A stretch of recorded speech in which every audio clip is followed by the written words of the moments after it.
I didn't do anything. Clapping, that's okay, but I didn't perform. Okay, let's figure out who's here. Students, who are students? Please raise your hand. In the back there, no students? Higher, higher, come on, warm up a little bit. Okay, they're sleeping students too. Their education takes 6 or 7 years, I'm afraid. Okay. Students from Delta Management. Who are students from Delta Management? Oh, there are few. Come on, compete, come on. Okay, thank you. Civil engineering? You know, they respond a lot better. Okay. Are you cold? Raise your hand. Oh, that's okay. Well, I'm going to do, after all these technical things, we're going to do something else. We're going to talk about risk, and I want your opinion too. So what I'm going to try to do is to get some discussion, trying to get some words out of you. So don't be afraid if I approach you and put the microphone under your nose. It's the idea that you talk in it. Don't spit in it, on it, don't spit on it, don't spit in it. It's the idea that you talk in it. Okay? Do you agree? No. Okay, then I can go. We're going to talk about risks. And to be honest, I have to start with a serious point.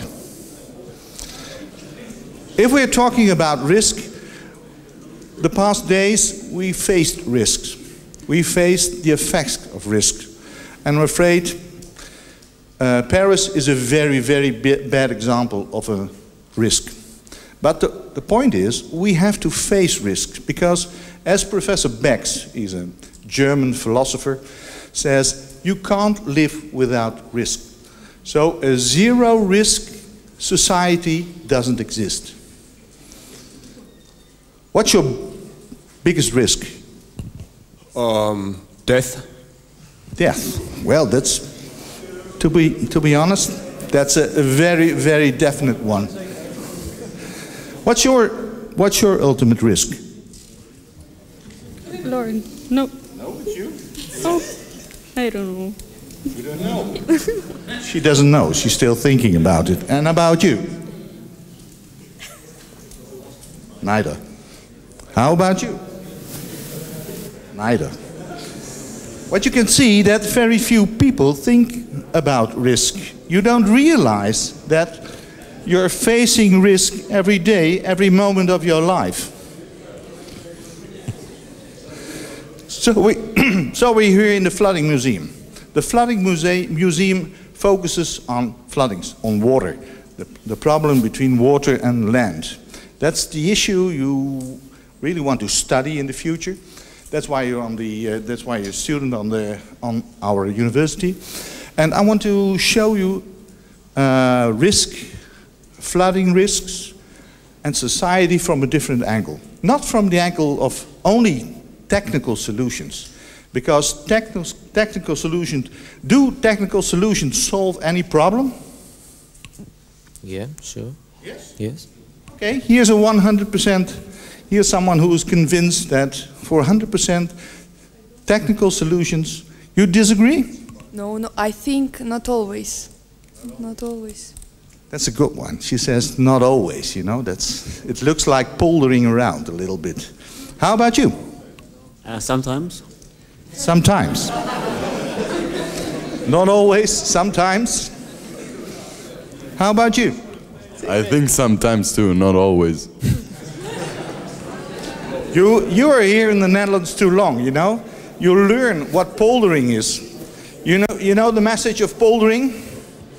You agree with nobody and you accept nothing, but you do want to discuss. Do you like to discuss about this? Yeah, maybe, yeah, sure, why not? I mean, why not? That's an opening. So what I'm going to do to talk with you about water safety a bit, but we are going to talk about a subject we call resilience. And now I have to do something technical, I'm afraid. You know who I am. You heard it and you've seen it.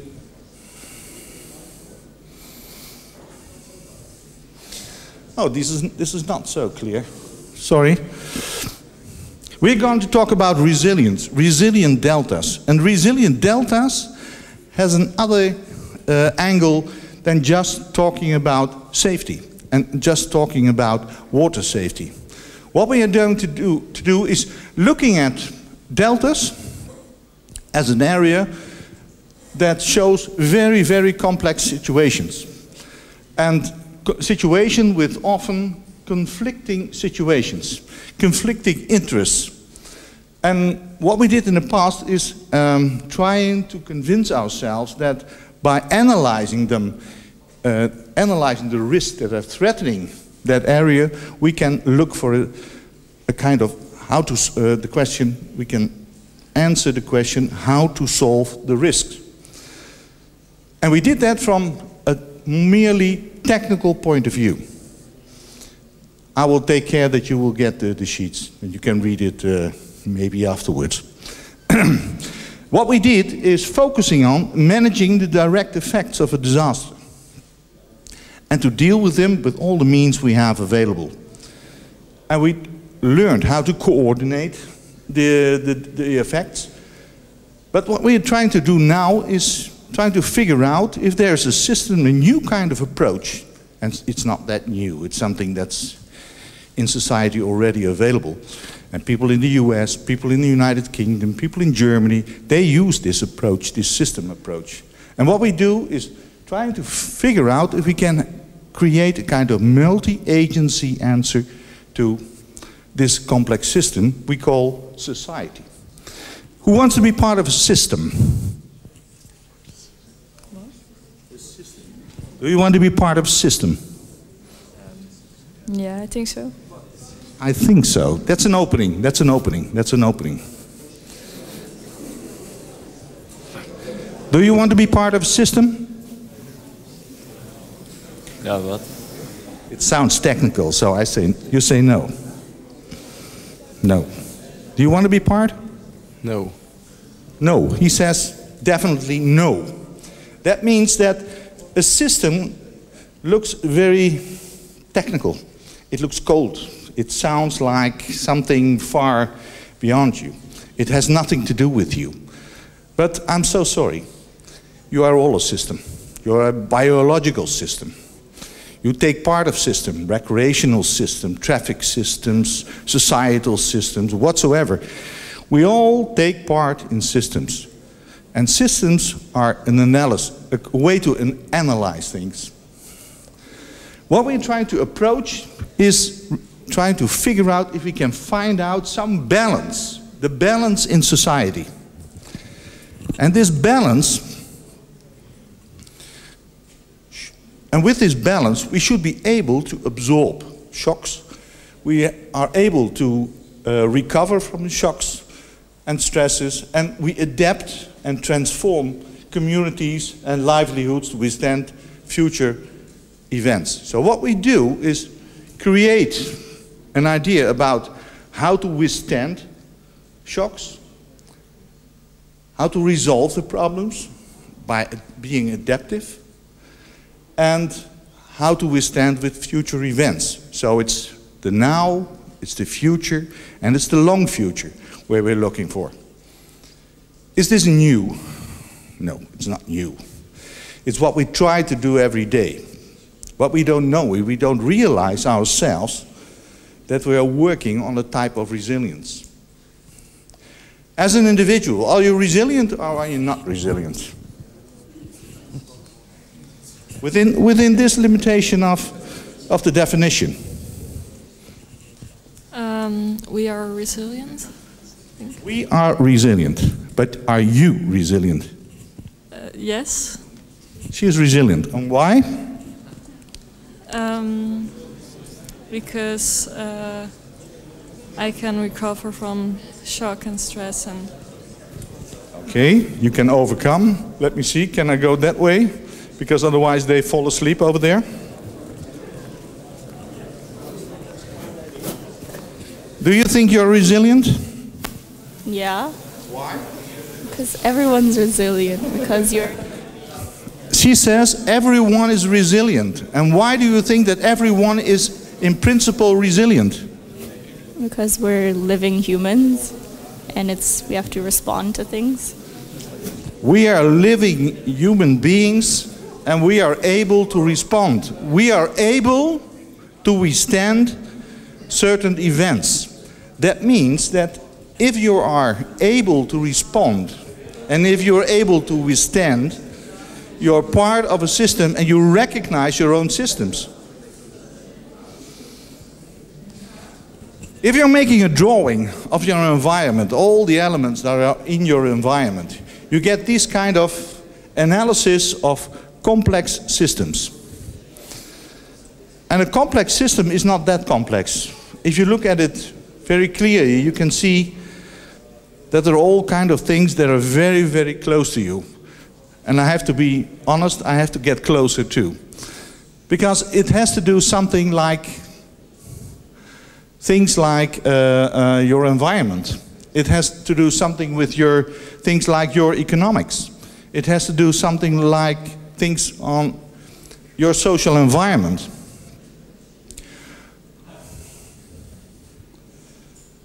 This is Chinese.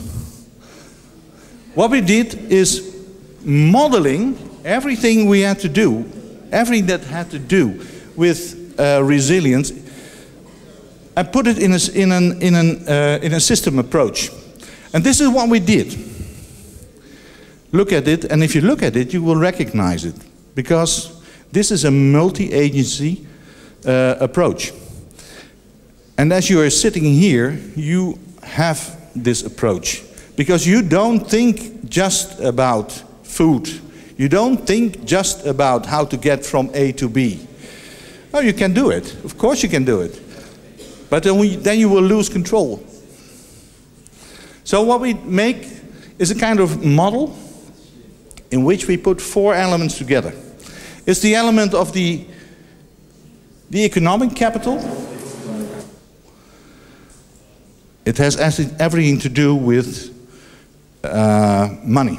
It has everything to do to gain income. It has everything to do about your economic drivers in the environment. We're talking about social capital, because you're not alone. You work together with other people. You work in a society. That can be in a small village, that can be in a town, it can be in a huge suburb, whatsoever.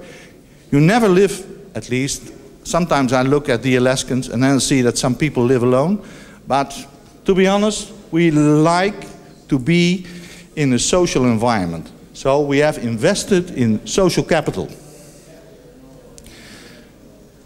We are used to live in an environment in which lots of things happen. We need transportation. We need electricity. We need gas. We need money. It must come from somewhere. We all know the term ATM. At least I hope so. We all need food. All these vital elements we gathered in the term vital infrastructure. If there was no infrastructure, you wouldn't have come here. This whole museum wouldn't exist. The buses wouldn't drive, because there's no energy to drive your bus with. There's no factory who makes the buses, etc. So this is what we call the vital infrastructure. Another point is, how do you use your land? Land use and ecology. Land use especially is an item that you all know, because it's part of your education now you're doing. But this land use approach is an idea about how to make the best out of the available land. And what's the problem in a delta? The problem in a delta is that there's very little land available. Each square inch of land here in this delta, this southwestern delta, has a purpose. There's some kind of planning done with it. So there's no square inch in the delta available for free ideas. What we have done is, in this area of land use, What we have done here is made 100% usage of what we have available on land. What do we have still available? That's not the land, but it's the water. You can see that on the water, there's very little planning about what we're doing in the water. So what you will see in the future, that we're going to use more land for those things that we did in the past for we're going to do on the water those things that we have done on the land. But vice versa. Well, we are also doing things that we have done in the past in the water, like fishery. Now we don't have any. We have less fishery, free fishery, but we have hackery. We breed fish on the land. So you see there is a kind of exchange between land and water, and that's for the future. That's one of the major issues you will see, especially in those deltas who are very densely populated. There's a lot of pressure on land use. And therefore, there's also a lot of pressure, of course, on ecology. Because if you use the land more intensely, you will have more pressure on ecology. That's the same thing is for water. Put all those things together in a model, in a system, and then you will see that all these things belong to each other. They influence each other. And because of the fact that they influence each other, it looks a bit like Dresden. You know, we just come back from Dresden, and at 4 o'clock in the morning, while I was trying to sleep, they made the same kind of noise you're making in the back. The point is, I ignored it and went back to sleep. So that's the same thing now. I will ignore it and let's go on with the idea. So there are so many items in this model that you need a very close governance idea about how to govern these points together, because they only work if you look at it as an integrated model. It's the same thing if you build a house. If you build a house and if you don't know where the electricity comes from, you can't, this building can't function as a house. If you don't know how many people are in the house, who will live in the house, it can mean that it's too small, it's too big, it doesn't fit into the model of what you think a house should be. If you don't know where electricity comes from, and you can't plug in from an electricity system, and you're not plugged in this vital infrastructure idea, you know, it's worthless, because then it can't function as a house. If you don't know how to pay for it, and you're not locked in on that idea of this economic capital, you can't buy it. Then you have a problem. And there is someone in between, that's what we call governance, who should be able to lock in on all these subjects and fit them together, because otherwise it won't function. So you can use this model for many other things too. If you have a model, you should have indicators to look at it, because you have to analyze the model. There's an awful lot of indicators that are focusing on the model. I will not mention them, but all these 5 elements have their own indicators. And I will take care of you that you will have the sheet so you can read them easily. The thing is that you have to take care of the balance between them. You have to balance the odds. Because otherwise, if you get out of balance, and if you think, well, to be honest, I think maybe ecology is much more important than economics, you will have a discussion. Because then there will actors who have their own ideas of what is important. And you can't do any project at all without actors involved. So if you disagree with actors and you are going to fight with them, that can be a full continuous fight. And it will never get to a solution. So what you're trying to do is trying to figure out if you can create a kind of balance between these odds. Because everyone is important. People who are in favor of to improve the social capital, who are in favor of improving the economic capital, or ecology and space. You know, you have to be on an equal level of discussion, and you have to respect each other to find this balance of the arts. That's not so strange, because if you're working in a group and you have to do an assignment in your studies, is there a discussion about who's in charge, who's leading the group? Yes. Yes, he says, yes. It's all. And why is there this discussion? Because we need to get the instruction from one person. You want to be instructed by one of the teachers, for instance. But on the other hand, it's also your own responsibility, because you know, as a group, that if you don't cooperate with each other, it will never lead to a success. And what do you want? Cooperation. You want cooperation and you want success, because success leads to a better life, leads to a better result of your studies. You know, we all like to be on our way to success. And the point is, if you disrespect another one's idea, the problem is that you will never get a solution out of your problem. And the problem will be that you will fight until the very last, and there must be someone, as a referee, who takes over your responsibility. And is that something that you want? Are you joining a working group on that way? Yeah, I guess. I guess. She says, I guess. So you all fight as an individual to gain your own profits, or do you want to cooperate? Cooperate. Cooperate. Oh, he said suddenly, I think. But the idea behind is that you want cooperation, you need cooperation, because you have to solve a problem that's a problem for you all.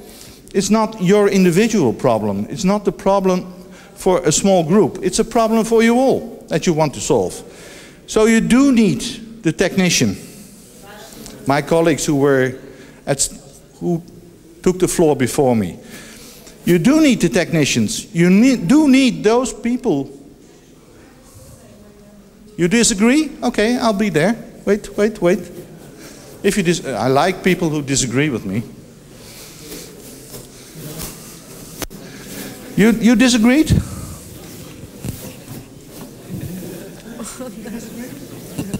don't know.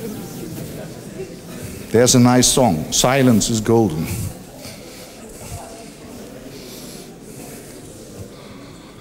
To be honest, nobody can disagree, because you all want the same. You all are looking for a solution for a problem in society. A problem that solves maybe a threat, a risk, or whatsoever. So the point is, we are all looking to this balance. And working with this idea of resilience may help you to find this balance. Because nobody is more important than another one. We all agree about finding our own way in this balance. It means that from a point of view of morale and ethics, it's very important to be aware that a technical solution is not better than a social solution. And the other way around. It means that from the ethical point of view, you do need to respect each other, because otherwise you get misunderstandings. I want to give you a small example from that, from a discussion that led to, let's say, very nasty results. We just come back with our group of Delta management from Dresden. In Dresden there was an area that was built outside of the dikes. That was a flood-threatened area, and someone in legislation and in civil authorities approved to build 15 houses in that area. It was a small suburb. There was a huge flooding a couple of years ago, and these houses were flooded, and to be honest, they were destroyed. The main question now is, who were right? Those people who said, from a social point of view, of course, we have to be able to build there, and it must be, it should be a good place to live, because 30, 40, 50 years we didn't have any floodings over there. Or the technicians who said it's still a flood-prone area. It might be flooding any fall or any spring, whatever. This controversy led to a solution. What was the solution? Who has any guess? Who had to pay the bill? Let's be honest. Let's put it in a financial way. The government. The government paid the bill. Is that normal, that the government pays the bill if you do stupid things? No, actually not. Depends if the people who are building the house, if they were told before. The problem is we are used to be compensated. We call it compensation. Insurances, etc., that's compensation. So what we're used to, that we are compensated for the loss of our materials, the loss of our goods. What happened over there is that people knew that they were in a flood-prone area. By legislation, it was you could find it on the flood maps, so you really could find it back that it was a flood-prone area, and by law, then it's prohibited to build in Germany. Very strict, very straightforward. It's very easy to, very access to the information, and nevertheless, it was built, and it was built with the by means of a project. That project was confirmed by the local government and by the state government, and indeed it was paid for, fully paid for, by the state government, the Bund, because of this fact. But normally, when you're here in the Netherlands and you're flooded, who's from the Netherlands? You're from the Netherlands. Yes, I see that. Who compensates you when you are flooded? The insurance company. The insurance company. Oh, that's a good thing. If you're insured for that. If not only if you're insured, if you're paid your premium, if you paid for this insurance. What if you don't pay for this insurance? Then you have to pay for it yourself. Right? And you have to pay for it yourself. So it means compensation normally is only done, financially, is only done when you pay the premium of your policy, of your insurance policy. But I always see that the state is financing things. When I get hit by a rock, you know, there's always some state's compensation. Is that normal? No, she says. That's just sheer luck that you're compensated. In the Netherlands, you know, that's a strange thing here in the Netherlands, and that's a big difference with other countries around us. Here in the Netherlands, we still, when we talk about financial compensation, when there's a huge crisis or when there's a big disaster, you know, it's always this kind of poldering around. Maybe you don't have the right for it, you know, legally, but there's always some politician who say, oh, you know, these poor people, we should do something about it. The problem now is that nobody knows exactly what the rules are. So because of all this poldering, you know, there's a lot of talking around. And of course, legally, you don't have the right, but, you know, with some political pressure and with poor people, you know, we are poldering around. And that makes things a lot less easy to access. Balancing the odds. Yeah. Let's go on this way because the other things are not. You all have heard and been taught in multi-level safety. That's the approach we use in the Netherlands especially to approach water safety. 3 levels. The level of robust protection. That's of course building dikes and all these infrastructural measures. That's one thing. It's robust, it's practical, you know exactly what you have on it. Does it give you any clear insurance about it, about the protection? Who is sleeping well because of this robust protection? Well, I sleep quite good, so. He sleeps quite good. Well, to be honest, me too. Because it's something. I know the risk of flood. I know how to protect myself. And if I take the appropriate technical measures, you can build this robust protection. And it can be as robust as you want. The more money, the higher the dikes, the better the protection. But do you want a dike in your backyard? Sure. He wants one. Do you want 2 dikes in your backyard? 2? No. No, she doesn't want 2 dikes.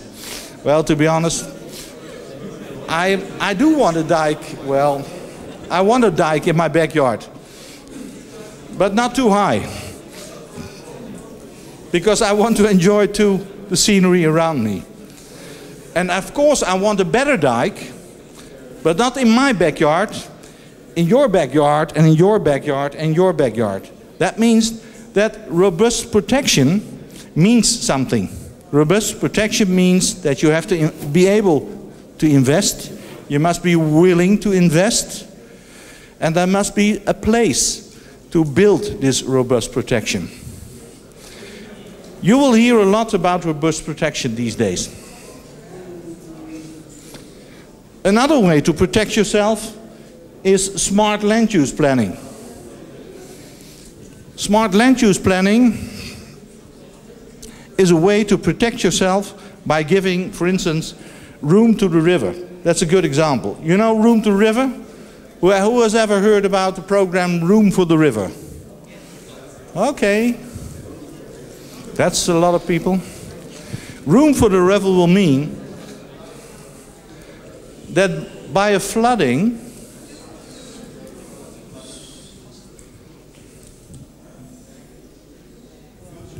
I talk too much. Maybe I should go to the back and talk from there. Room for the river means that you create room for the water from the rivers.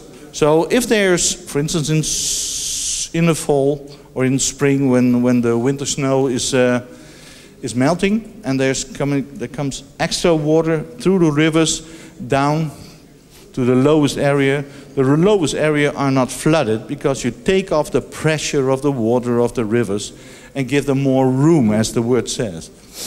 And this is a program that's quite successful, and it leads to less flooding downstream. You can imagine how it works. That's a good example how you use smart land use planning, because the land that's flooded is land that's available for certain things. But how about building a big apartment complex in this area? Really? Can you ask the question again? How about building a huge apartment complex in that area? According to river, Room for the river. it's much difficult than just ditches and channels. Yes, it's much difficult because the first 2 or 3 floors you can't use. You can only use it as a parking lot because it might be flooded in spring or in fall. So this land you're using for instance, these kind of programs, and the land in those flood-prone areas, they have quite a smaller economic value than the land you can use without any limitations. So this type of land would be used for farming, agriculture, it could be used for maybe a camping site, those kind of low economic activities. The third layer we use in this system is the layer of disaster management. It says the Katrina effect. Okay, give it a name. But this third layer, it's a layer of disaster management. Though that means that someone is responsible to create such an organization that will take care of the effects of the flooding. Who's responsible in the Netherlands for this disaster management? Who knows it? You know, you're Dutch. I don't know. I'm not Dutch. You're not Dutch? No. You're Dutch? No. I'll tell you. It's the fire brigade. The fire services the fire services should be able to create an organization that leads to disaster management, together with all kind of other organizations, medical services, the county, so the cities, the police, whatever. Now, these people are responsible for disaster management. Well, it says the Katrina effect. That means that sometimes things are going completely wrong. Like Katrina. What went wrong with Katrina? There was a lot of wind and water that like flooded the area, I guess. There was a lot of wind. There was a lot of water. There was a lot of infrastructure that broke down. There was a lot of incompetent people who didn't know how to react, etc., etc. It meant it was a complete disaster. Katrina was a complete disaster. FEMA, Federal Emergency Management Agency, didn't function. The mayor of New Orleans was in complete despair what to do, because he didn't have any means. He called for the military for days and days and days, and he said even to the president of the US, please keep out, stay away, send me troops, and you can stay out because you don't solve the problem. You know, all these press people, all these helicopter with highbrow people, you know, send me the military, because then I can do something for the people of New Orleans, instead of only talking with you high politicians, etc. So this disaster management after Katrina got a real new approach. And the approach now is far more based on that idea that you have to be able to do something for yourself too. That means that you should be more adopted to the problem. And adoption is not only reading a nice book how to do it, but adoption is also act. An act in the US is something else than here in the Netherlands. An act will mean realize yourself about the risk of flooding. Realize yourself that you can drown. Realize yourself that you can be electrocuted because of the water. Realize yourself that you can be out of water, that you can be drinking water. You can be out of food. You can be out of energy. You can be out of social contacts. Because that means when you're living in a disaster, that means that you should be aware of taking your own responsibilities. You have to be self-reliant. You must be able to survive on that couple of square meters you live in.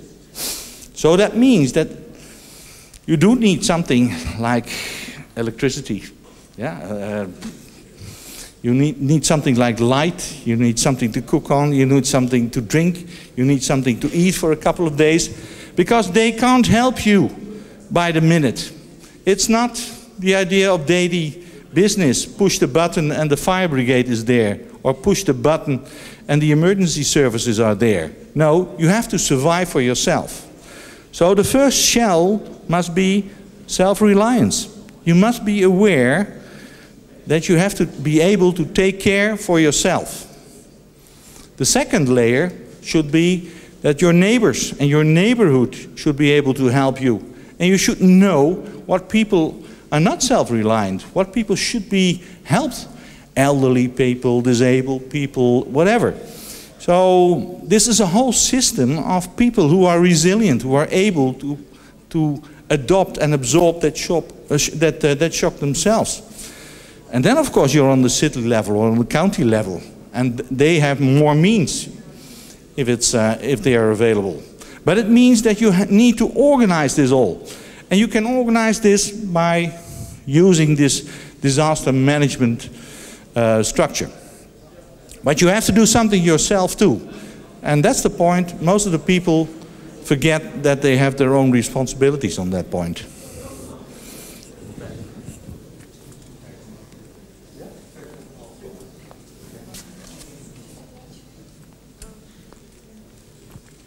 Maybe it's a good idea to have a short assignment that we're not going to do, of course, because there's not so much time. But the idea is that make for yourself a short analysis in your own time, in your own place. Make for yourself a short analysis of your way of transport. So how do you transport yourself? And are you fully able to do that on your own? If you have a car, you need petrol. If you go by public transportation, you need a system of public transportation. If you need that, of course, also these means use petrol, use electricity, whatever. And then you will see, if you pick out these small systems, you pick them out, you will see that they're all connected to each other. And they are connected to each other in such a way that in this complicated society, when one or two of these elements break down, the whole system will break down. So don't think that if you don't have any electricity, that you can survive. Of course, you can survive for 6 hours, for 12 hours, for 18 hours. But if you make a system analysis, and you will see what kind of system breaks down when electricity falls away for a longer period, you will see that it is a systematic demolishing system. And that's something you really do have to realize. And when in the future, when you're in a position when you can do something about it, please realize yourself that with these resilient systems, you can use this multi-agency approach to create a kind of platform where you can find each other. So, I'm sorry, there are no small solutions, there are no quick solutions. It's big, it's really big. So Katrina is big, Southwestern Delta is big, no small solutions for deltas. Okay, any questions? Of course not, because especially in the back, they have discussed with each other. That's a nice thing, you know.